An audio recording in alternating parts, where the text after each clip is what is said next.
პირველ რიგში ვუსამძიმრებ ჩემ კუთხეს მათ ოჯახებს ამ დიდ ტრაგედიას ამ პატარა ანგელოზების ასეთი ბედით წასვლას და თქვენ დამასწარით და თქვით უკვე ყველაფერი მინდოდა ჩამომეთვალა ვერის ტრაგედია რომლის აცილება შეიძლებოდა ყველამ ვიცით შოვის ტრაგედია შემდეგ და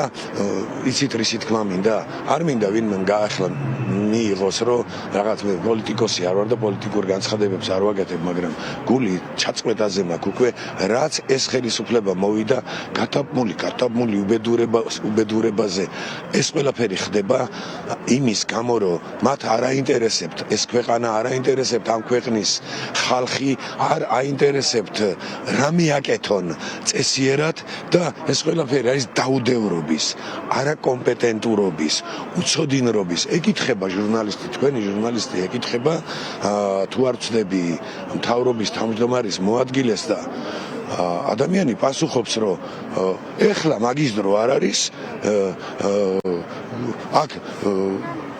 აქვე ცხოვრობდნენ ბავშვებს აქ რა უნდათ რაც ქვია რა უნდათ ბავშვს უნდა გზები უკვალო და არ ვიცი უხაზო რომ აქ გაიარო აქ არ გაიარო შემოღობილი ქონდათ როცა პრემიერ-მინისტრი ჩავიდა რაღაც 250,000 ლარი ქონდათ დახარჯული და აიღეს და წაიღეს. ხომ შეიძლებოდა იმის შემოღობაში დაეხარჯათ 10-15-20,000 ლარი, მაგრამ არ დახარჯავენ, იმიტომ რომ ეს არის პირველ რიგში კორუფციის ბრალი, იმიტომ რომ იქ დასახარჯი თანხა და ფინანსები ვიღაცამ ჯიბეში ჩაიდო, იქ გასასწორებელი კონტრაქტორებს დაუდებენ, ტენდერებს ატარებენ და ტენდერები არ სრულდება, იმიტომ რომ ათკატებს თხოვენ და ეს ყველაფერი უბედურება არის ამის გამო. და ერთი რამ მინდა კიდე დავამატო, ომით გვაშინებენ. იცით რა გამოუთვალე? მე ხლა მებრძოლი ვარ და უფრო ჩემი გონება იქეთ მიდის. პროცენტულად 3 მილიონიან ქვეყანაში, რაც